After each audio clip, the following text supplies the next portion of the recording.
good morning, good afternoon, good evening, depending on where you're watching us from. My name is Jonathan Morningstar, and we are here today with Nana Ayebiafo, Jnana. Nana, how are you doing? Yeah, I'm doing good. Yourself? I'm doing good also. Okay. Do you prefer Nana Ayebiafo or just Jnana? You will say because of the tradition, people should call me Jnana, but you have to preface it with Nana. Okay. Ayebiafo. I remember when I was in my village and some people called me with my local name. Then some of the chiefs were saying that that kind of thing. So left me alone, I would have said, Jnana is okay, but I mean, you say you're a chief, and that is the title that comes with the throne that you've been given. So you call me Nana Ayebiafo Jnana, that's okay. Okay. But in case maybe you forget, because probably you've been calling me for Jnana for a long time and you don't remember to preface it with the Nana, I think that will be fine.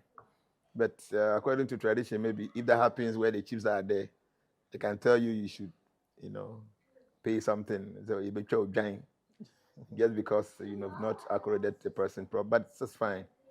Jnana, people don't understand that name. What's the meaning of that? Jnana is just like the summum bonum of knowledge, condensed knowledge personified, that kind of thing. So it's a superior name.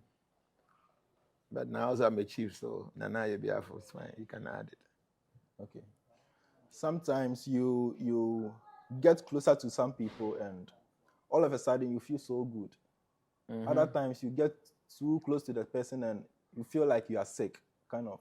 Mm-hmm. So back in the days, I discovered that thing and I thought it was me. So throughout the studies and other stuff, I came to learn about something called aura. What is the aura about? Okay. Thank you. And I would like to say a good morning, a good afternoon, or good evening to all the people watching us. We do appreciate the time you spend with us, liking our videos and sharing the videos and all that. We do appreciate. So if this is the first time you're watching our videos, don't forget to subscribe and also share the link to others. See, I've been saying this all the time that we have 3 dimensions in life. We have the gross dimension, we have the subtle dimension, and then we have the spiritual dimension. So these 3 exist all the time. So the gross dimension is things or are things that we'll be able to see, perceive, touch, feel, like that. So all those things exist within the gross dimension. For instance, we eat, we dress, we drink water, we sleep. All these activities are done within the gross dimension.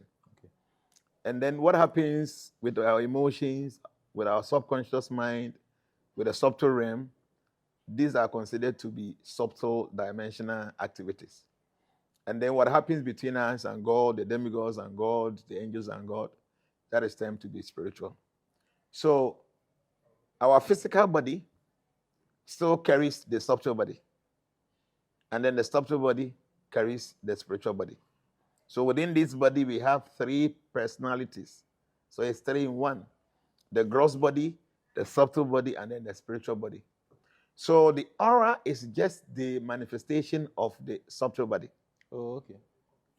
Okay. So this is the gross body. And even though the subtle body is within the gross body, the energy or the vibration of the subtle body permeates the gross body and manifests outside our body as the aura. So the aura is just the energy, vibration of the subtle self. So it is not only the human being that possesses aura. Trees, animals, all living beings possesses subtle bodies because they have a living soul within them. They have souls? Yeah, animals, trees, they all have souls. Oh, okay. I was talking to somebody and the person said, how can a tree have a soul? And I said, even if you didn't do science in school, trees dies. Yeah. Right? So if the soul, that tree doesn't have a soul, why will it die? They die like the way human being dies. They grow. And according to science, they prepare their food, photosynthesis. They breathe. They breathe in carbon monoxide and then breathe oxygen. So exactly what we do, they do the same thing, just that they are immovable. So trees possess souls. They have souls. When you cut a tree, they mend themselves. Don't you know? Yes. It's like you have a wound and then you treat it. Yes. They mend it.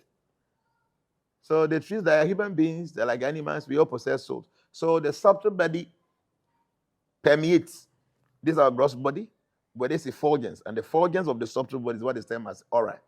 And the aura differs from the personality from personality. So for instance, the aura of a tree is a little bit different from that of the animals, and that of the animal different from that of the human beings. But all beings possesses auras. I'm talking about living beings. So if you say aura, aura is just the vibrational energy of the subtle body. Okay. And I also came across chakras or chis during my research. Sure. So what are those also? Chakras are just the energy points on our bodies. Now this body, there are so many energy points. Like I was telling somebody, we have from here, we have the crown chakra. The crown chakra is actually the main gate that connects us to the spiritual realm. If anybody is able to connect with God, is able to connect with the spiritual world, the person can do that through the crown chakra. Then if anybody wants to connect to the subtle realm, you connect through the third eye, the Agya chakra. Oh, okay. So from there we have the crown chakra, we have the Agya, that is the third eye chakra.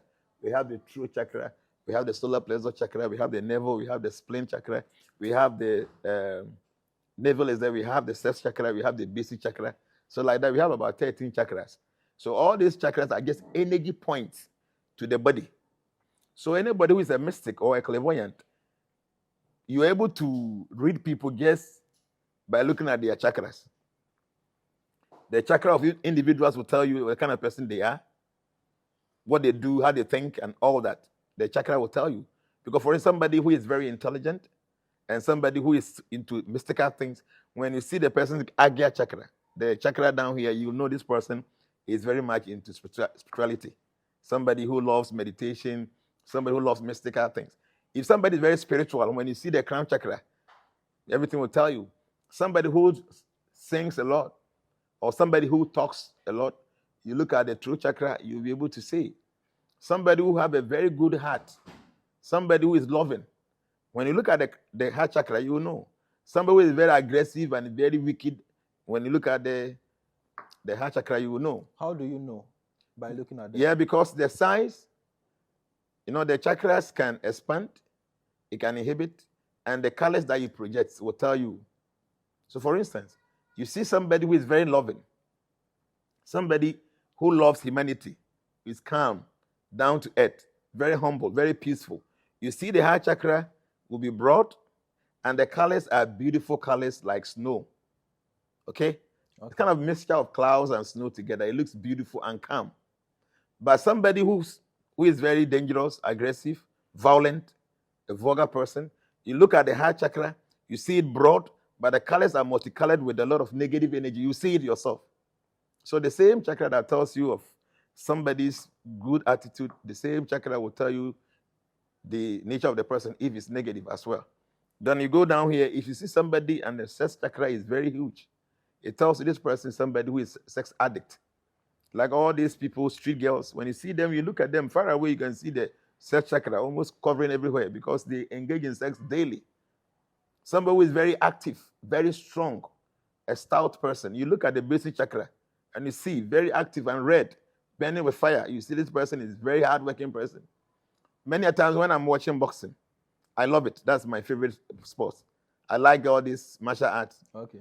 Anytime when I'm going to watch and it's a live match, I'm able to predict who is going to win. How do you do that? I look at their chakras and I say, this person is going to win.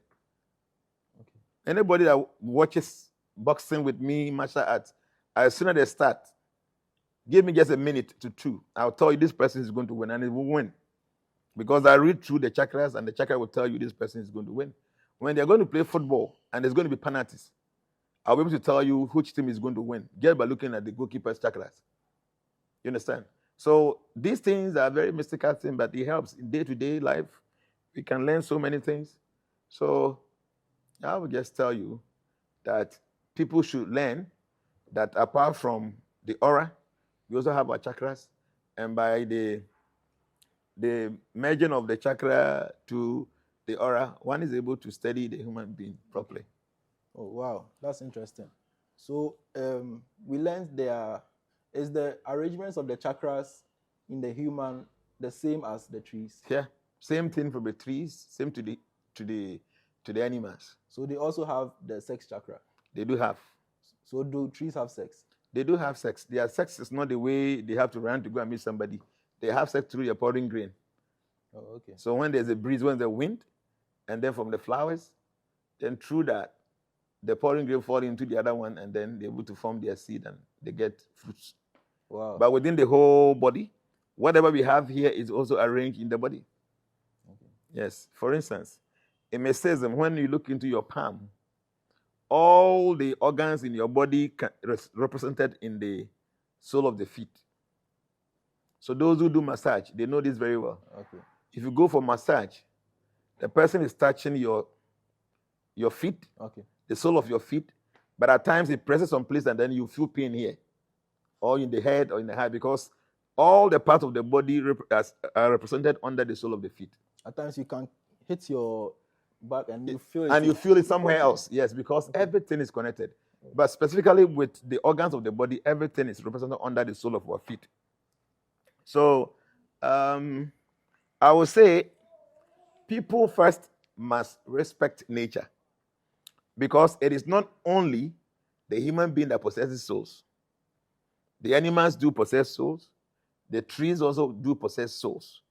We need to understand this fact. We have aura. The animals have aura. The trees have aura. And we can't say because we are humans, we have these things and these don't have. If you want to even look at the tree, the aura of the tree is beautiful. All pranic healers, mystical healers, people that heal with the hand, at times after healing so many people and you're exhausted, probably you've lost so much energy. You know where to get energy from? No. You go close to the tree, you raise your hands, and you're able to tap energy from the tree.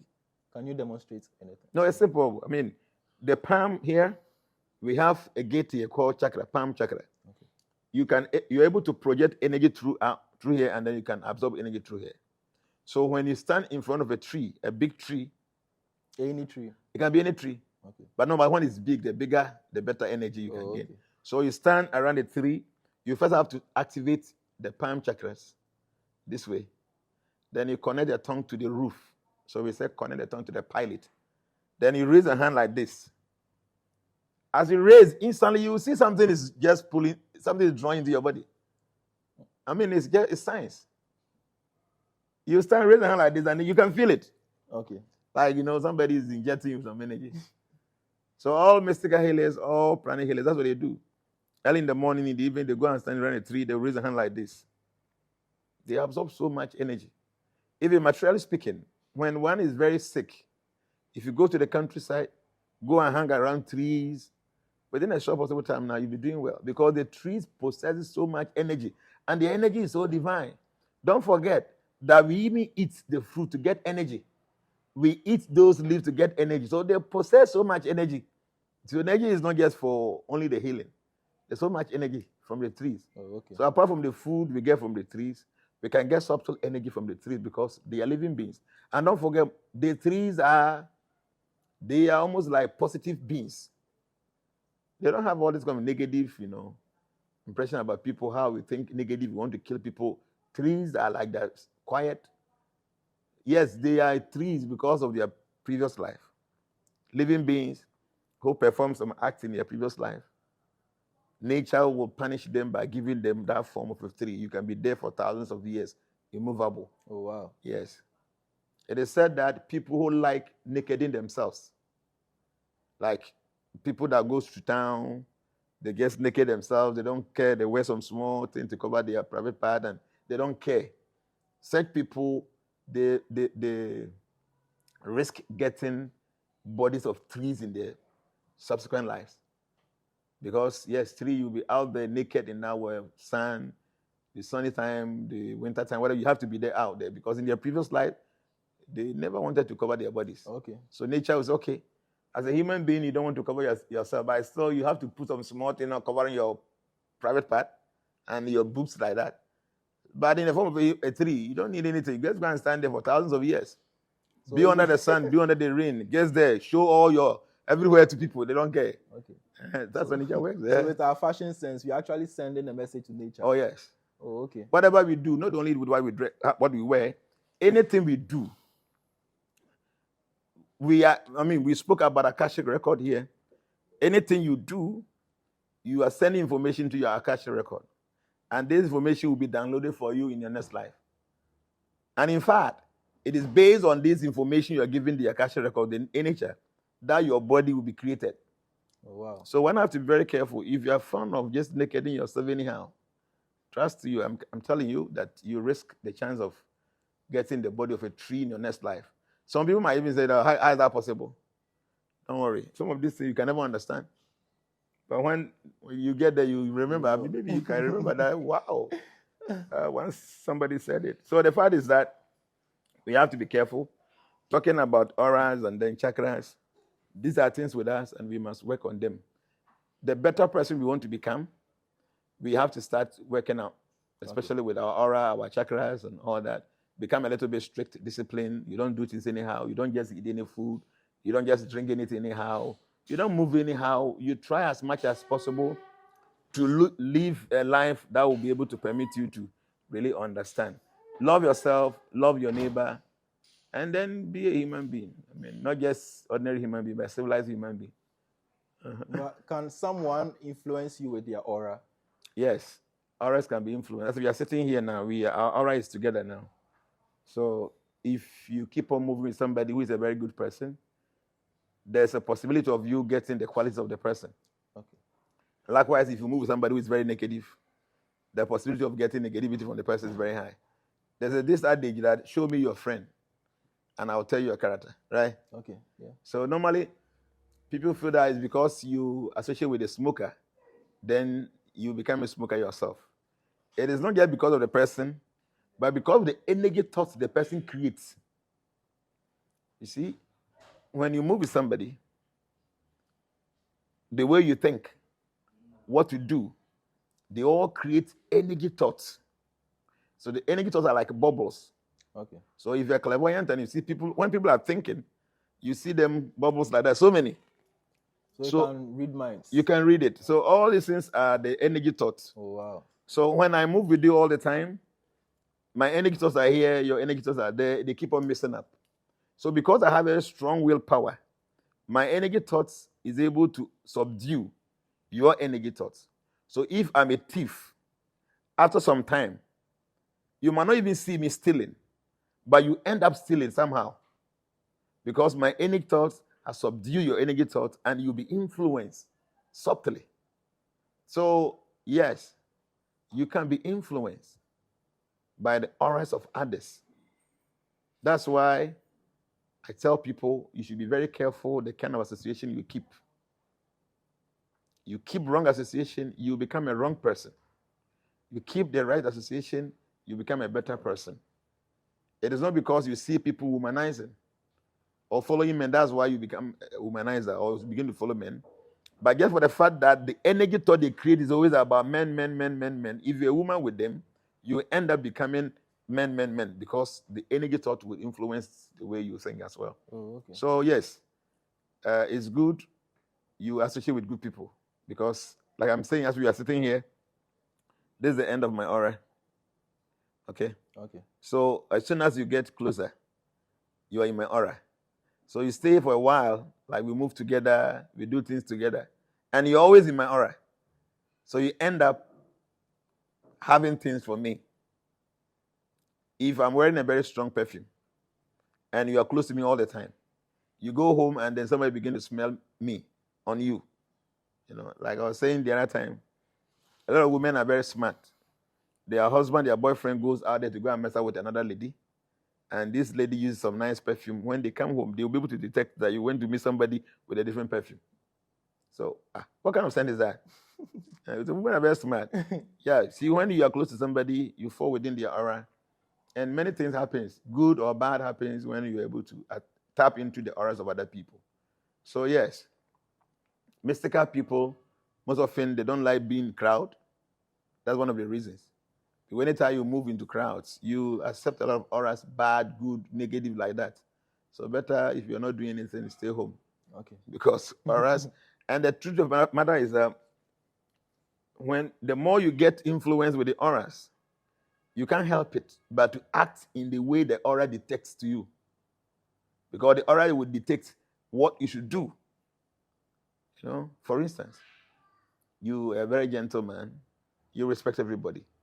But as soon as you take in some alcohol, maybe half or quarter, just after 2-3 minutes, you begin to misbehave, right? Yes. So even though ordinarily you are a very gentle guy, but something will influence you to do things that after, oh, why will I do this? So same way, the more you get intoxicated with the auras of other people, it can influence you, affect you negatively for you to do things that you don't want to do. So yes, if you ask me the question, if you can get influenced with the auras of other people, yes, true. Other auras can influence you, especially if the other person is more stronger and determined in willpower than you. Okay, so as you were talking, you said your aura ends here. Mm-hmm. So does it mean it can expand to where I am? Yes. The reason why I'm asking that is some people, as example, our parents, they give birth to us.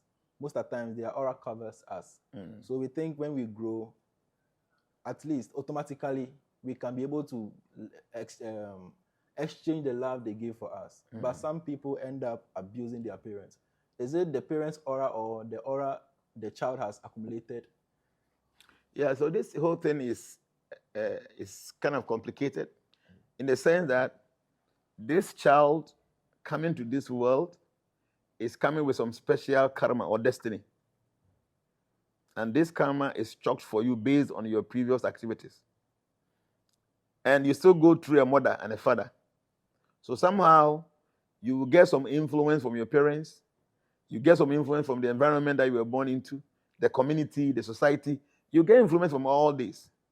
And then you'll also get influence, or you'll be forced to act in a way you were supposed to act based on your previous life. So this mother, as you see now, mother of this child, this mother probably in the previous life was the husband of this boy who used to be a woman in the previous life. Wow. And this man you see now call himself the mother of this boy. He was a man in the previous life and maltreated this boy who is coming as a boy, but was a woman who used to be the wife of this man. He maltreated him so much to the point that nature has arranged for this boy to come through. You, in ancient that you were a man, okay, but you come as a woman now. You give birth to this boy, and this boy will come and give you the same trouble you gave to him when you were a husband and you was a wife. So everything is perfect. See, nature is beautiful. Wow. So now, as a man and a wife, if your wife misbehaves, you can decide to go out of the marriage, okay? Even if it's customary, whatever it is, ordinance, you can just break the marriage. It happens every day. But is there any way you can disown your son? No way. You can say it verbally, but no, the blood is there. So this boy, he's not a wife for you to throw away. He's a son who is not going anywhere. He will make sure he will smell pepper before you die. So anytime this boy goes out, he comes home with a problem. Maybe this time around, you are wealthy, you have money. You have a good name, people respect you. But this your son, he will not listen to anything. He will give you hell. It will get to a point, he will take a gun. If you don't give him the money, I'll kill you. Your own son. Your own son. And truly he will do it. Maybe he goes into drugs. He's smoking, he's doing things that you know is very aggressive. You can do it. Whatever you do, this boy will never change. He want to give you problem. So, see, the boy is having his own karma. You're having your own karma. Yes, you nurtured him. So you have to develop some love for you. So yes, maybe when he was growing, he would develop love for you. But get to a point, that influence is no more. Now you have to start operating within his own karma. And his karma said that this woman that you call your mom in your previous life was your husband and you were a woman. And he maltreated you. So this is how you're supposed to act. Even though this boy might not know, but things flow naturally and you suffer, you cry every time you come problem. You go out, you come and you go to your shop and steal all the things there. You can't send police to arrest him. Even if you send police after 2-3 months, now you still feel, okay, let me just bring my son. He will give you troubles like that. So, see, the whole world is intertwined. The karma is there, the destiny is there. the vibration the mother carries, the society this person falls into. So many things come together. So all I can say is that nature is perfect. Nature is very fair. All the things we see around are good things. We might not understand, but trust me, they happen for a reason. But there's one thing we should all understand, that our destiny carries 70% of the activities we perform. The remaining 30% is our own free will. So even though, yes, this man or this woman now was your husband in your previous life, and you today, a boy, used to be a wife of this woman who was a man, he maltreated you. Now you have taken birth in her womb as a woman now, not a man anymore. You have to maltreat her because 70% of the karma say this boy must punish the mother. But your 30% is, even though these things were done against me, I have to use the 30% to act properly and treat the person well. You understand? Okay. For instance, someone steals your money. It will never happen if you don't deserve it. See, this world is something. Whatever happens to us, we deserve it. At times, it's very painful to speak like this. So now, if somebody is going through some difficult situation, the person begins to think, so is this man saying that all the pains I'm going through, I deserve it? What did I do? And I will tell you, God is fair. God is what? Fair. It's fair. God will never allow you to experience anything that you don't deserve. That's why I say God is omnipotent. He's the most powerful. So upon all his power, if he allows things to happen to you, it means that you deserve it. If not, he had the power to eradicate that. Many a times, we enjoy some good deeds in life. Many a times, we experience beautiful situations in life. And if you be sincere to yourself, there was nothing you did to deserve all those good things. But we say it's good luck. Good luck. Yes. Okay. So when bad things happen to you, it's bad luck. So why do you complain? So what I'm trying to say here is that there are many things that we cannot pinpoint. The good things we did to receive those good things happen to us. Same way, bad things will happen to us without we causing a damn of anything. So the fact of the matter is, everything has been arranged. So the question asks me, this child, after sucking the mother's breast milk, the mother nurturing you to become whoever you are today, why do you maltreat your mother?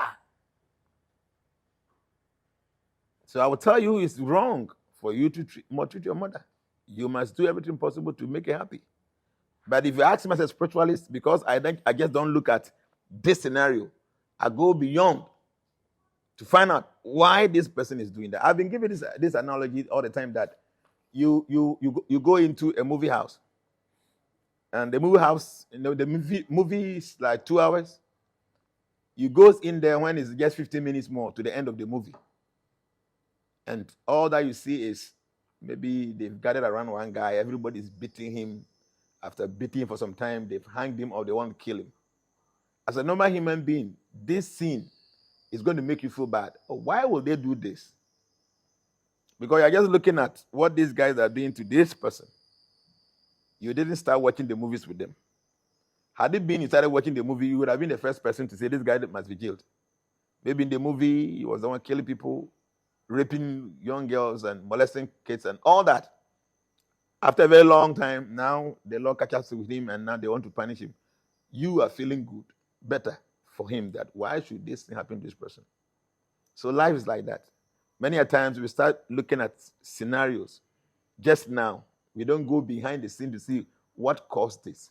If you read the Bible, when Jesus Christ healed one boy, a man, who was a blind man from the mother's womb, that after many years I've never seen anything. He was blind from birth. And then the disciples asked Jesus, so, Master, this boy, is it because of the sins of the parents that made him to sick, to get blind? Or it is the sin of this boy that caused his blindness. How can a baby commit a sin? How cannot? And see, he was blind from the womb. So the question is, when did he commit the sin to merit that kind of situation? If you read the Bible critically, anytime Jesus Christ healed somebody or saved somebody from a bad situation, there was a word he uses. Go and sin no more, so that something bigger than this does not come to you. So if you are smart, that is telling you that the problem you were having before was due to some sin you committed. You get it? Okay.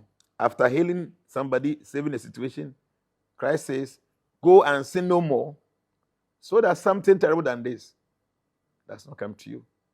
So that implies that what you were going through was due to the fact that you committed some sins. Right?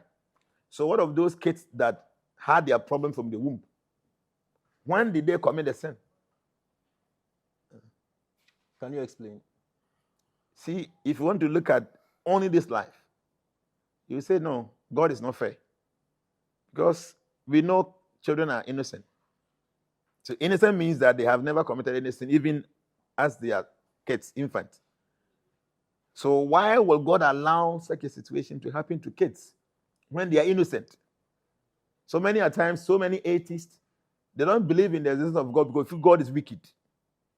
I met one atheist from the US, and I was like, no, I cannot worship God. All those kids that are born in war-torn areas, they are suffering like anything, and God is looking at them. God is not doing anything about it. So you feel God is very, very wicked. And truly, if you want to look at life simply like this, you must think that God is wicked. Because we go to the churches to say God is all powerful. God, you're all powerful, and you allow kids that are innocent. Some kids are blind.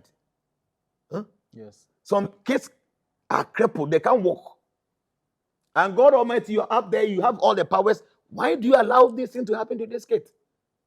In fact, if you're not very careful, you begin to think even God doesn't even exist. Or if he exists, probably he's not all powerful. Okay. Because you are looking at life, only this lifetime, only this scenario. So you wouldn't understand. But people who are mystically, elusive, people who really understand, they don't look at life, only what happens now. They try to go behind the scene to find out what could be the cause of the situation. So the whole point is, I will also tell people, be very careful how you treat the elderly. I say this all the time. Because their experience alone can consume your future. The experience they've gathered could consume your better future. Now, because of social media, you don't care about anybody. Some few years back, people were disrespectful. So they can just speak to insult people with some kind of proverb. That kind of thing. But now people are so direct, they can call your name and insult you. 2-3 hours, they will insult you throughout. You know why? Because social media is giving people so much power. Some few years back, people were getting power from money. Okay. No, sorry. First, people were getting power from education. So if you're educated, you have PhD, you're a doctor, you are this, there's so much respect. You have wherever you go. Those days, they will ask you, who do you want to become if you grow up? So I want to become a doctor. I want to become a soldier. People mention them because that time, people become very powerful with education. It got to a point. Now education doesn't matter anymore. You become powerful when you have money. So now when you have money, people respect you. You can get anything that you want practically. But now, it is not education that gives power. It is not money that gives power. It is social life, social media. Somebody who is nobody become a TikToker within 3 days now, he's a celebrity. And everybody wants to be like that person. That person could be a stupid fool. He doesn't have any intelligence. He could be illiterate. Yeah, true. So now, What gives power is social media. People get power through social media. So what I'm saying is, social media is giving you this kind of power. And you can be here and insult people 2-3 hours. I am not saying they don't deserve the insult. Probably maybe they deserve the insult. But you ask yourself, are you ready for the consequences as a person? Your father misbehaves. He deserves to be chastised. But if you are the son of that person and you chastise him, even though he deserves to be chastised, but are you ready for the consequences of a son chastising the father? A president might misbehave, do many things that we don't like. Yes, we pay our taxes to him. So it's painful. At times, if care is not taken, you might even issue some words, like insulting words. But you ask yourself, yeah, this person deserves to be probably chastised or to be insulted. But you as a person, are you ready for the consequences after the insult? Let me try to elaborate for people to understand. The person, the minister, whoever it is, before he became a president or before he became a minister, you didn't have any audacity to insult that person. Okay? Okay. But based on some activities, that's why you think and feel that because of A, B, C, D, you deserve to be insulted. It means that actions give birth to repercussions. Do you get it? Yes. Let me put it this way. So this person you think that probably might have messed up things. It could be your father, it could be your mother, it could be some early person in your family, it could be the president, the minister, the DC. You think this person deserves to be insulted because he did A, B, C, D. That should tell you that actions beget reactions. So your actions. Your action of insulting an early person will beget a reaction. Wow. I get it now. I know from the beginning you were not getting it. That's why I have to keep on repeating it. So the action of this person is begetting a reaction of your insult. So don't forget that your insult will also beget a reaction, and it could be something dangerous. So I would like to advise the youth, it is very painful that somebody who is supposed to do the right thing is not doing the right thing. It's very painful. I bought a car, and when they gave me the duty, to be honest with you, I nearly cried. Why? Because the money they were quoting, so much money. And I never even knew that they were actually charging in dollars. So they will tell you in cedis based on the dollar rate. So you bring a car, maybe SUV, like V8, and you have to pay something like from $35,000 to about $50,000. Why? Just only the duty. Hey. And I'm not speculating. I know what I'm talking about. Like all these Range Rovers, like this, what's the name? All those V8s, like maybe the Escalade. There's one car, Lexus. Okay. All these V8s, some of them you pay from $35,000 up to $50,000. You can even buy a car here. What are you talking about? $10,000 is what? 120,000 cedis. So if you have to pay duty for $50,000 times 5, 120,000 times 5, how much? It's more than 6 billion. It's more than 600,000 Ghana cedis. So you fight your way out and get money and pay for this duty. Now you start driving and all the roads is bad. And these cars, the parts are very expensive. Some of them, their shocks alone, their front shocks alone can give you about 20,000 Ghana cedis. Get the shocks. So you move and go to work within 2 months. The car you have to pay like $50,000 just for the port duties. How much you bought the car is not there. The shipping fee is not there. Just only the port duty. Then you start using the car within 2-3 months and the shocks are spoiled. So when you are driving on those bad roads, you are tempted to say bad things about these people. So after collecting all these 50,000 at the port, see the roads. So you might think that you deserve to insult them anyhow, because after the taxes you are paying, you are not benefiting from anything. And I'll say, yes, it's true. At times they deserve to be insulted. But you think that they deserve to be insulted, but don't forget, they deserve that insult because of some actions they perform. They didn't manage the country well. They didn't manage inflation well. The economy is bad. They are not doing good. That's why you think they deserve to be insulted. If you are intelligent, let your intelligence tell you that the action you also enact today by insulting an elderly person will also produce a result. So I wouldn't say insulting them is bad or is good. Probably maybe deserve that because of what they are doing. They are not managing the country well. They are not doing what they're supposed to do. That's why you have to insult them. But your insult will also generate results. How do we go about it without insulting them? At times you can criticize people. You can criticize people and without insulting them. In fact, the politicians that were leaders, they have been insulting us all these years. They don't insult us verbally. They insult us with their actions. For instance, we pay all our taxes. We do what we're supposed to do. And at the end of the day, we don't benefit from anything. We go to the bad schools. We go to the bad hospitals. But when they are sick, they go out there for medical attendance. When they give birth to kids, they plan for the wife to go out there to go and give birth there so their children can have the passport of those countries. So after taking our money to decorate yourself and your family, you leave us here to die and use these archaic hospitals. And you go out there for treatment. That is a big insult. Very true.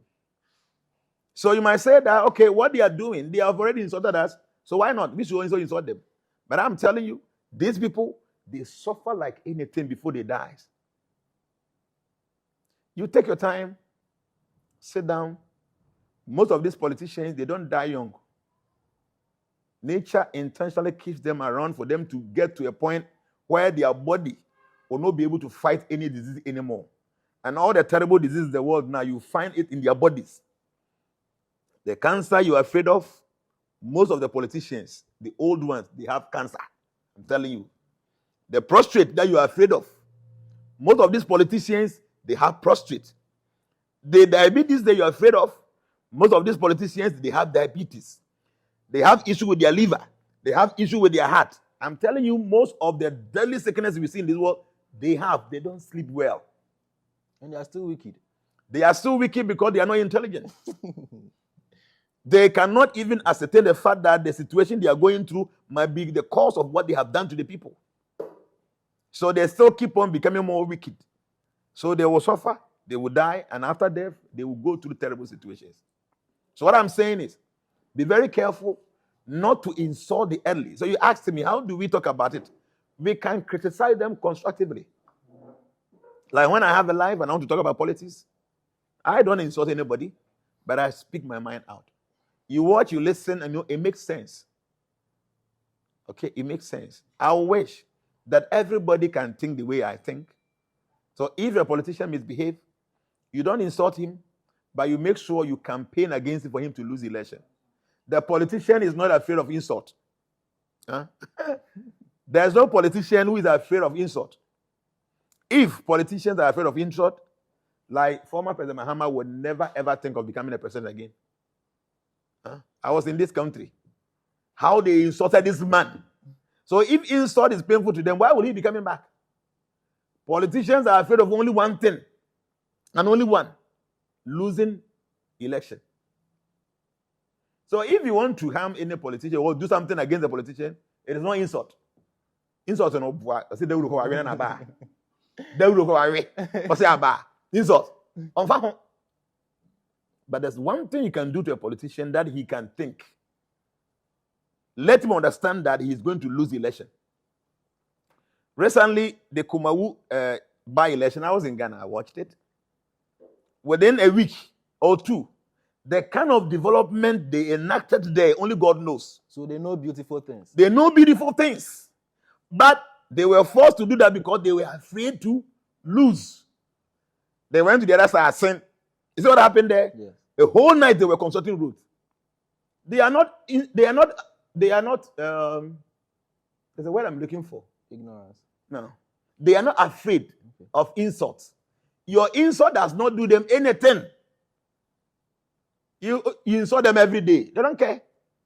But try as much as possible to put sense into the head of people so that they vote against those people. That's what they are afraid of. Because the fact is that you insult earthly people, you do bad things to them, you will have repercussions. Apart from the fact that karma is going to bless you with a lot of negativity based on how you treat the earthly, the experience of the earthly can consume your good destiny or your good future. They have gone through so much. They have done so many things. And everything they have done amasses some kind of experience. So when you attack those people, when you say bad things about those people, earthly people I'm talking about, not politicians, okay, you might have terrible consequences because they have possessed a lot of energy. Okay? I know some people don't even take care of the earthly.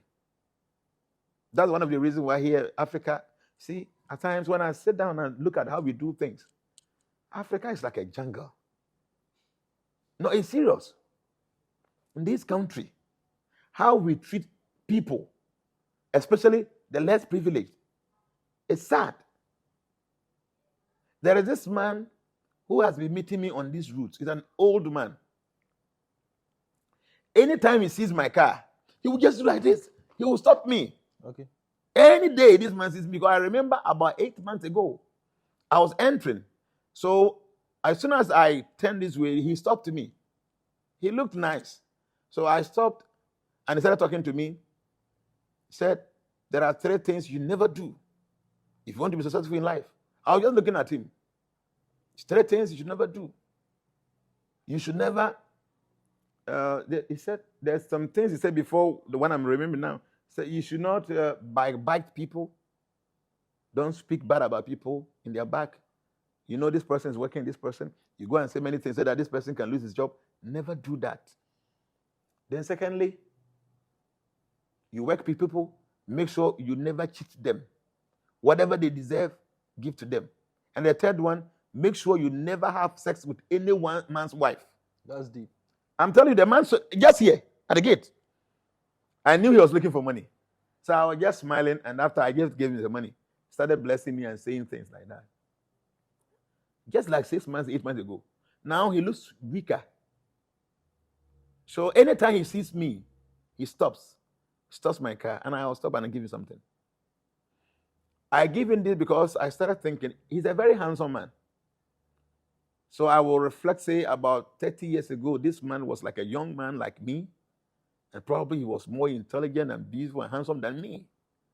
See now, why will this man be walking around asking people for help at his age? Like, it should be a retired person, and there must be some amenities around where this man can enjoy his life and then until death comes. Why would this man be walking on the street? One thing comes to mind. Maybe the people are not taking care of him. It is sad. Very sad. That your mom, your dad, after spending so much energy and time and resources on you, now you neglect them. And not that you don't have the money. You have the money, you give to your girlfriends. You buy them the iPhone 14, the iPhone 13. Now you buy all the expensive wigs and do all the beautiful things for yourself, and your mother and your father suffers. After all the energy, the resources they spent on you. So when I see people like that, this is the way I think. But at times I also laugh and I smile that you are a young man and you think that, yes, you have the strength, you have the money. You don't care about your old parents. But you've forgotten that about 30 years ago, they were young like you. They were young like you. They were like that. They could do things for themselves. Probably do their own cooking, go to the farm. They can do anything like you. Now, age is not permitting them. And you are not seeing the sense of you lending some help to them. Thinking that you will not get to that position. You will get there. See, your parents that you think you don't want to mind because they are troublesome. When they get to that point, they can talk. This the menopausal symptoms. They can talk the whole day. Whatever you do, they will talk. Whatever you give to them, you can give them big money today, and they can go and tell somebody, "Me need a medical comport me." They might have food in the house. This is what they do. Don't blame them because you will get there. You will get there. I used to ask people or tell people, the old people today that people are insulting them, that they are complaining, they used to be young some time ago and they were insulting the old people. So you will say yes, so they deserve it. Because when they were young, they were insulting old people. So they deserve to be insulted. So you too. You are young today, you are insulting them, it will get you a turn one day. That is life. It's an amazing one. So one must be careful. You see the abroad, their lifestyle. Yeah. A man works and then he has some retirement package. So every month something is fixed there. When they grow old and they don't have kids in the house to take care of them, you know what the government does? What do they do? Government have wonderful places where they send these old people there. They have nurses and doctors to treat them. So they will be with them until death comes. So at least they will not be on the street. Okay. But here, if you grow old and you don't have money, you are a witch or a wizard. I've never seen a rich man's mom being a witch before. No. Always the poor. Yes. So here, if you are an old person and you don't have money, you are a witch, you are a wizard, and all your grandchildren, nobody will come to you. Your own kids, they won't come to you. So you'll be in that condition and die. And you, the kids, that you think that, okay, you don't mind, have you forgotten that you will get there one day? There's something with India that I love so much. Beautiful tradition. In India, this is the husband, this is the wife. They live in a maybe 5-bedroom house. They have kids, girls and boys. The boys grow old. They go and marry. And they bring their wives to the house. The family house. To the family house. Okay. So say 2 boys or 3 boys. They will share the rooms. Okay? So now, their wives will give birth. When they give birth, they will learn everything from that house because they have early people in the house. That's true. So yes, the mother is young, she will go to work. The father is young, he will go to work. The kids go to school. They come around 2 p.m. The parents are not there, but the grandparents are there, so they will guide them to behave like sensible, intelligent beings. So yes, the parents are not there, but they will get trained by their grandparents. Now you, as you're watching me, you are making money, and you are saying that you are making money for your children. You don't want your kids to grow to become handicapped, so you want to help them. That's okay. So you go to work. You leave home by 5 a.m. because probably there's traffic on the way. You come back, you close from 5. Before you get home, it's about 8, 9. The kids have to go to school the following day, so they are sleeping the time you go home. Your husband is doing the same thing. So when they return from school around 3 p.m., when there's no adult in the house, what do?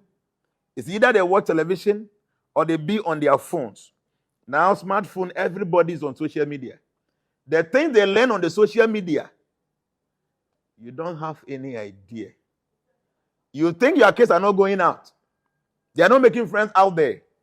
They are just home after school. This is teaching them things that you were never taught when you were a kid. So yes, you are not making time for your kids because you think you want to create a better future for them. Before that future comes, their life is spoiled. Because social media took care of them. Social media will take good care of them. Now TikTok, it is so addictive. When you are watching TikTok, for a whole day, if care is not taken, you can keep on rolling and be rolling until when you say your battery is dying. Very addictive. There are things that you never saw when you were a kid. Your kids are seen on social media. See, life is an amazing thing, but we don't learn. Take care of your early ones. It is your duty to do that. Even if they did not take care of you. I don't know how we're going to do this, nationwide. Because trust me, I feel our politicians should think about these things. After struggling, serving, doing many things as a young person, you grow old and you are left to yourself. That's painful. So if you were unable to save some monies, you will cry. See, the most saddest aspect of the whole thing is people who are in charge think that they will not grow old. In fact, everybody thinks they will not die. For me, yes, I think sometimes, death. Death is there, but I think it's not my turn. Yeah. No, not for me. But you can die tomorrow. Yes. Everybody. Yes. So the whole point is, our leaders, you guys are not thinking. Sorry, I'm not insulting you. Because the point is that the people you see as old today, who are unable to take care of themselves, you will get to their age and probably you will be worse off. You might be thinking, okay, for you are making money. You are embezzling money for your kids. These your kids, before you grow old, they will be minding their business. They will have your money. They will have access to your money. They will have access to your property. They will be minding their business and they will not even mind. You might see them once in a blue moon. You'll be in the house. A whole 2-3 months, you will not see them because they are also managing their family. They might come to you once in a year. So at that point in time, that's where you will know that it would have been good for you to make good arrangement for the elderly. So I would say, yes, our politicians are not making arrangement for these things. But on the individual basis, we must try and work something out. At least with your parents, if they are alive, try everything possible to make them feel happy. They have sacrificed on you or you don't know. Do you have any true life story you would like to share, maybe heard of or experience? No, there are many. There are many, many. I can just use my own life as a, true life story. I've been telling people that I'm a hustler. I've hustled in my life. And I think it was good for me to hustle because it makes me very intelligent now. But there are many things that I know now. It is because of the hustling that I hustled when I was a young man. My mom and my dad was having some money, I think when I was a kid, or maybe before I was born. Those days, he was having a car. To tell you that he was not a poor man. Okay. Those days, they had a house, 4-5 bedrooms. Before I was born, he was a very big farmer. I remember even what I saw. My father used to have big farms, corn farm, gardeners, tomatoes. Like throughout the whole year, he's farming.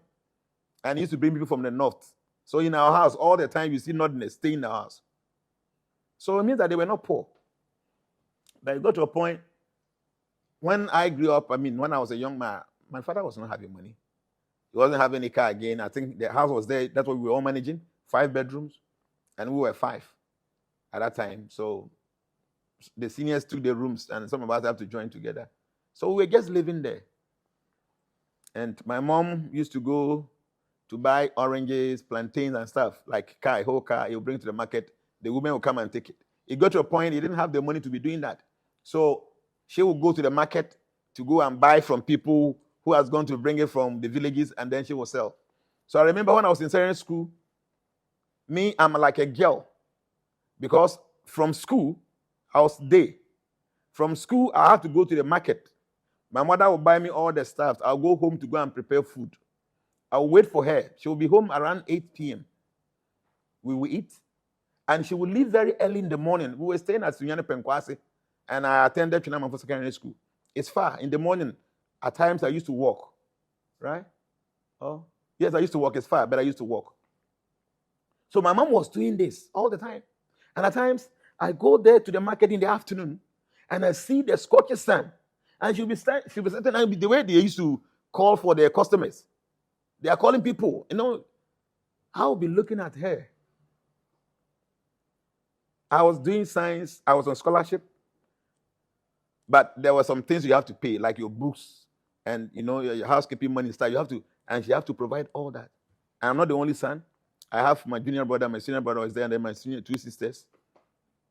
So I remember once I was just looking at my mom in the market, the way she was busy here and there, trying to get some small money so that I can go and cook.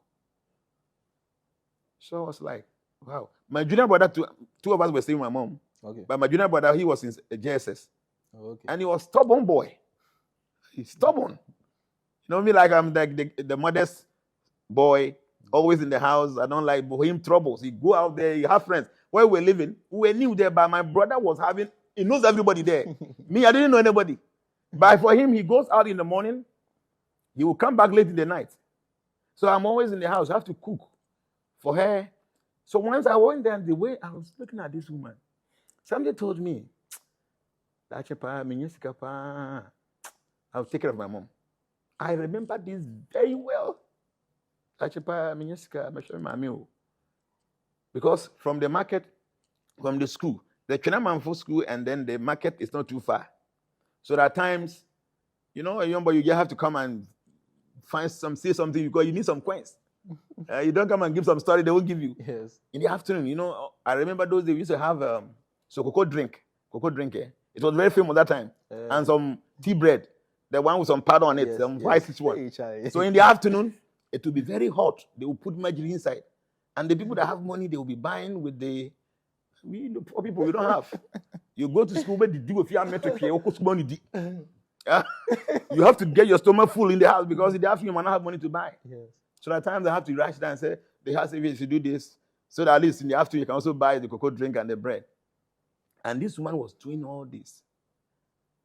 And even before we came to Jnana, she used to prepare kokonte, banku, and those things. So late in the night, she will be doing the soup. They had to do the soup the previous night. So early in the morning, they will do the kokonte, banku, and people start buying. She was doing this for a long time. So when we moved to Sunyani, she was not selling the food anymore. She was in the market. So I said, this woman, if I get money, I'm going to take care of her. Because she has tried so much. So as I'm speaking now, I feel like sharing tears, It's sad. It is sad, Life is 70% destiny, 30% free will. Please try and take good care of your parents, including me. I'm talking to myself also. So, like I'm sorry, anytime I speak about my mom, I feel so emotional, But I'm very happy now. She's happy. And I'm glad you are glad you took care of her. Yeah, I'm happy that she's happy now. I'm sure she's happy. Sometimes I feel so bad when I see people not taking care of their parents. Because I remember all the pain she went through for me and my siblings. It was not so easy. So I remember once I went to Sunyani and I went there. She was renting a place. I had been paying for the rent every year. I'll go there and I'll pay. So once I went there and I was like, I think you should not be renting anymore. Get me a house, I'll buy for you. Wow. She was like, I said, yes, get me a house. So I gave her like a week and she was not getting a place like that. So once I said, no, I have to go to Sunyani and look for the house myself. So I drove there, I got to Sunyani, and I told some agents, please, I need a place. I'm staying for 3 days before I leave 3 days. I want to get a house for my mom before I go. So they got me about 3 or 4 different kind of houses, and I didn't like the environment.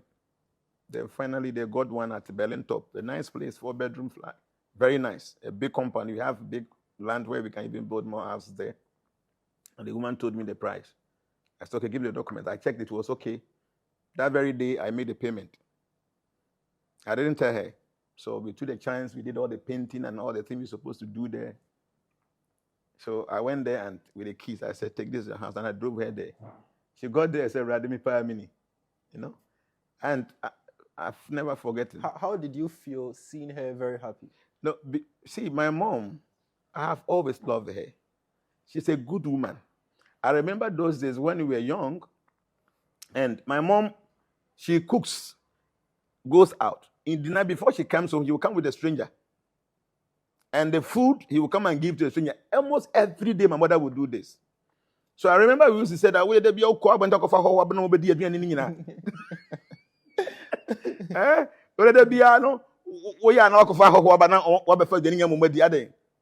and my mom will say something. It says that, see, all the good things I'm doing to these strangers, I am telling God, say, Muni, namusumu tu kwa namu kunya problema.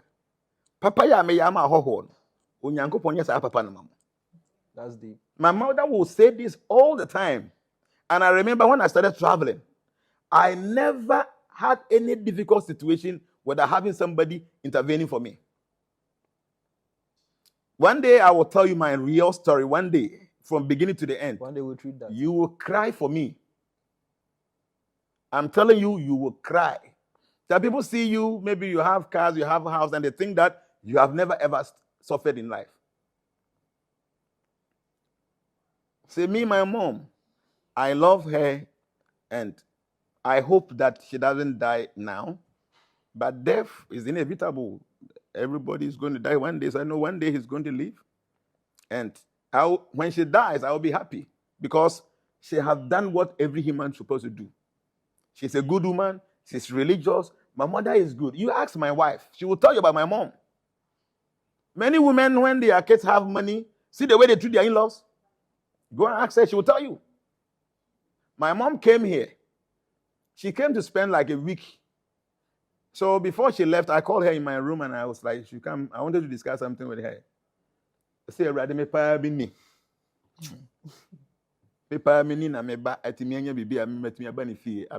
My mom was saying this. See? So if you have parents, you should take care of them. You don't know the kind of difficulty they go through. I remember those days in Dumasuya, we were not having any proper kitchen. You know the village kitchens? Yes. Normally it's this thatch house. Yes. So when it rains, at times the whole place is muddy. When it rains on your cooking, everything goes off. The fire will be quenched. So, and a mother, she had to find ways and means to cook food when it's raining. You can just imagine we're just boys, we'll just be room, we are hungry. We're front face, we're looking for food to eat. She must be in the kitchen to do all that. So now, if God has blessed me and I'm able to buy something for my wife, then I leave my mother in the village to suffer just because somebody will tell you that mother is a witch. Wait, Jimmy. Now, wait, Jimmy, you don't have sense.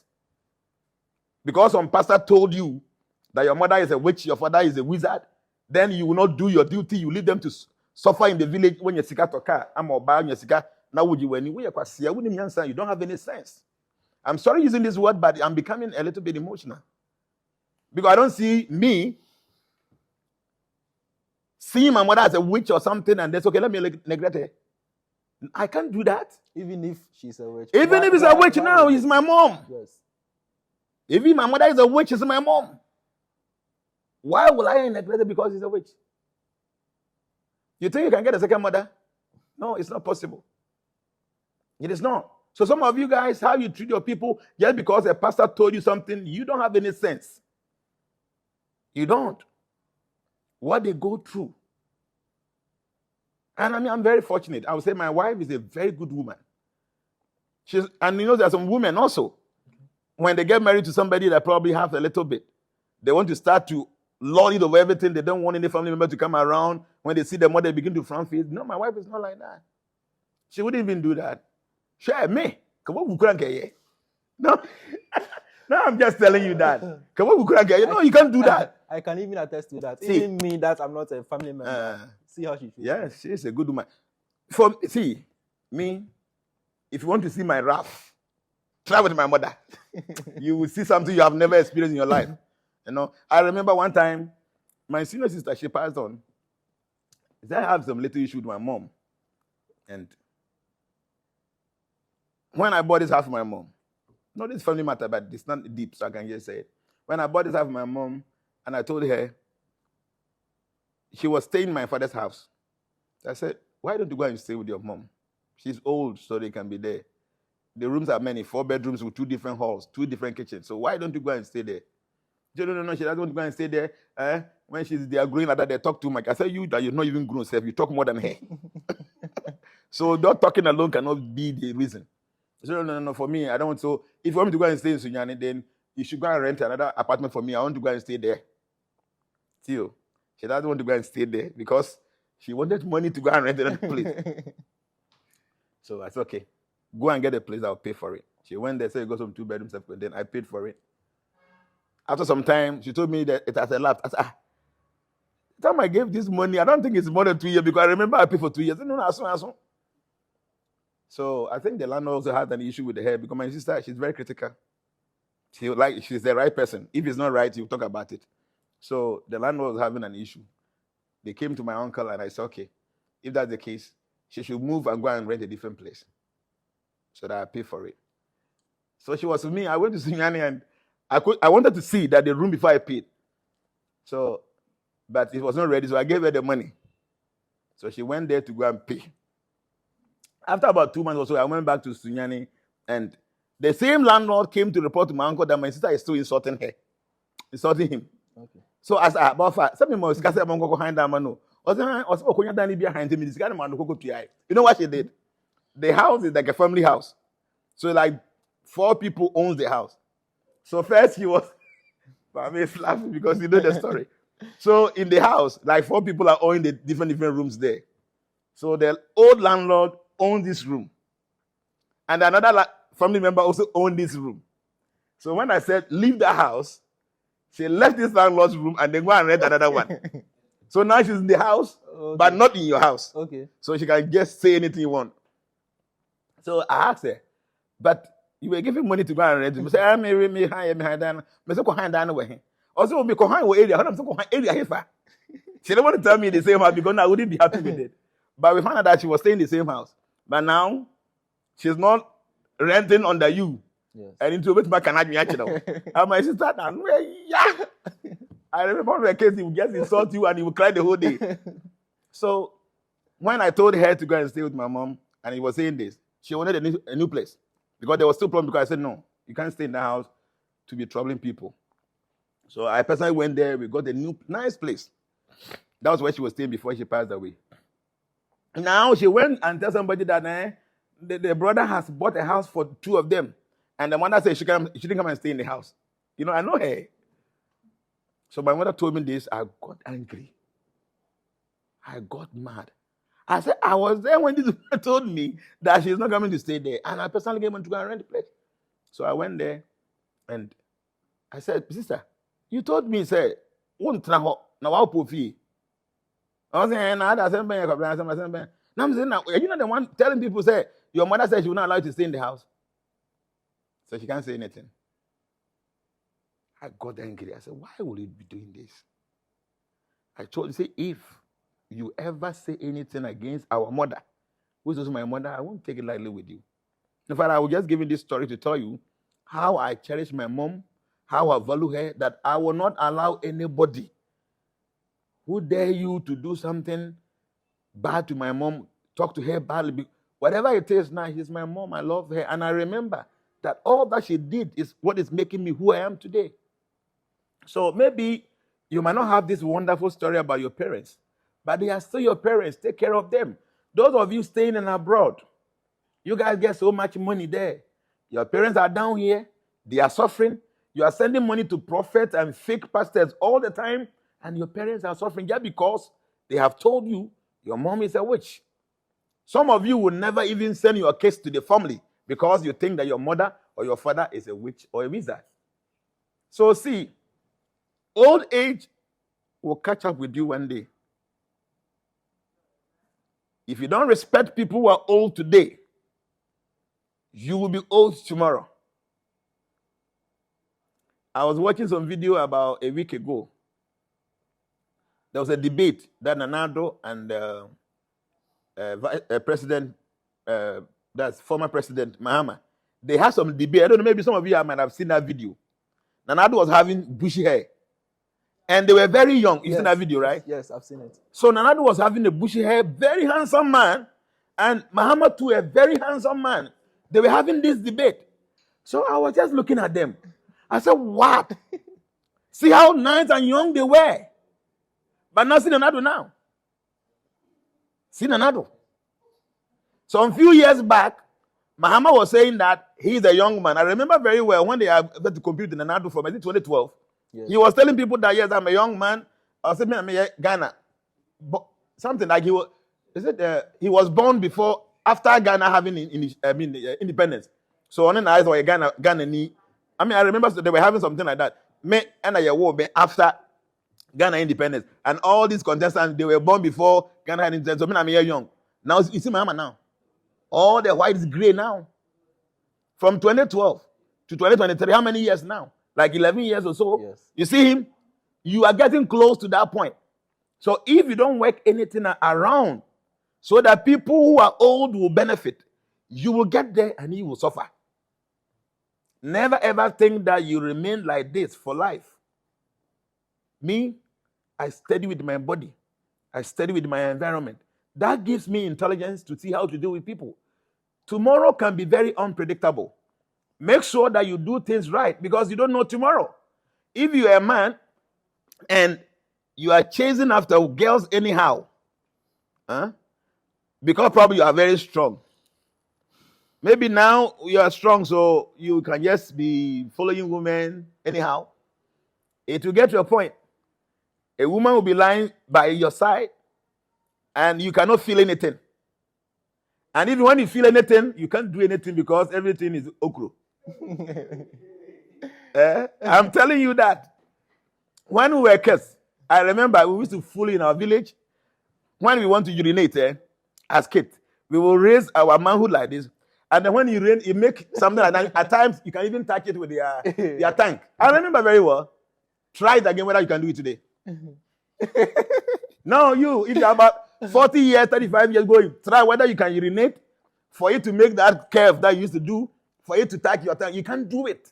You know why? Because your manhood is muscles and it's growing old. It will get to a point you cannot even stand again. So now if you think you are young, so you can go around messing around, it will get to a point. You will see more beautiful ladies with a nice shape. You can only smile. You can only smile and go and sleep. So now that you have strength, it is good to conserve your energy. That's the point I want to hear here.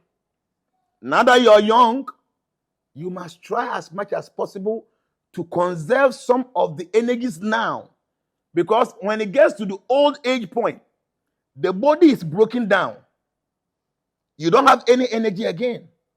But the energy you conserve now can be stored for you to assist you during those periods. So people who are ejaculating every second, when you become an old person, your manhood will not work again because already it has done enough work. Yes. So at that point, your manhood cannot perform again. But now that you are young, if you regulate your sex life, you don't take all this Chinese medicine because you want to impress women. When you grow old, even after 70 years, there will still be some energy for you to perform.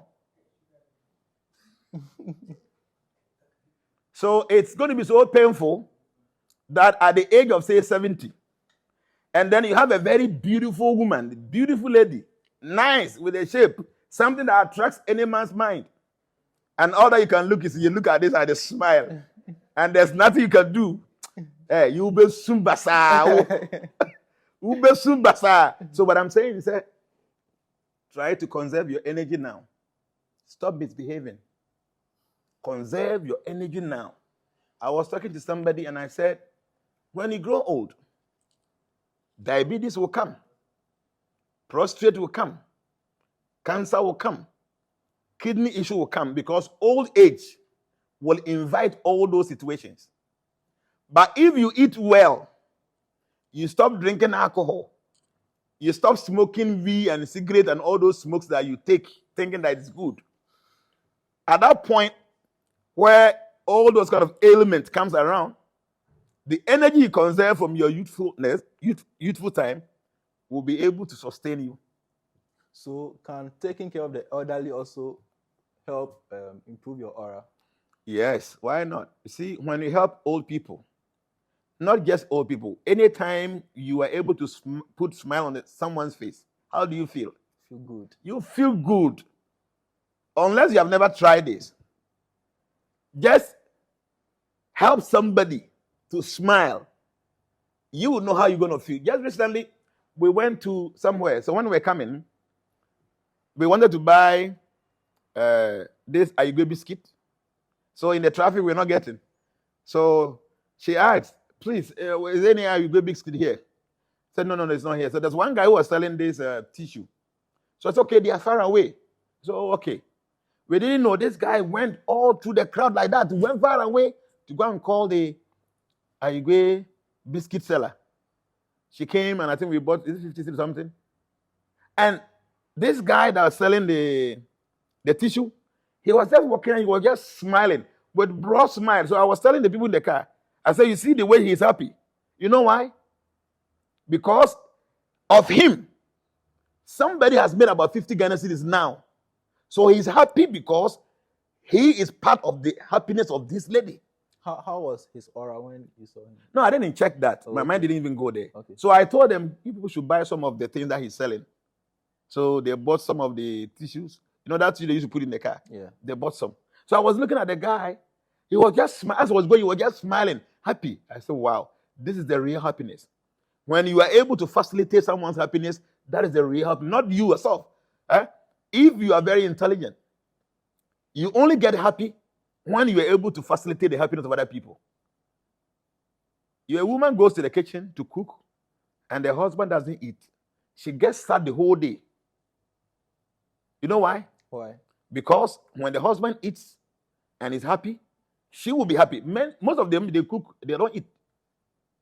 After cooking the fufu and all the nice things, they're going to eat some gari. Yes, they want to do soakings and eat. That's painful. You might think it's painful. No, but when they see you eating, they're happy.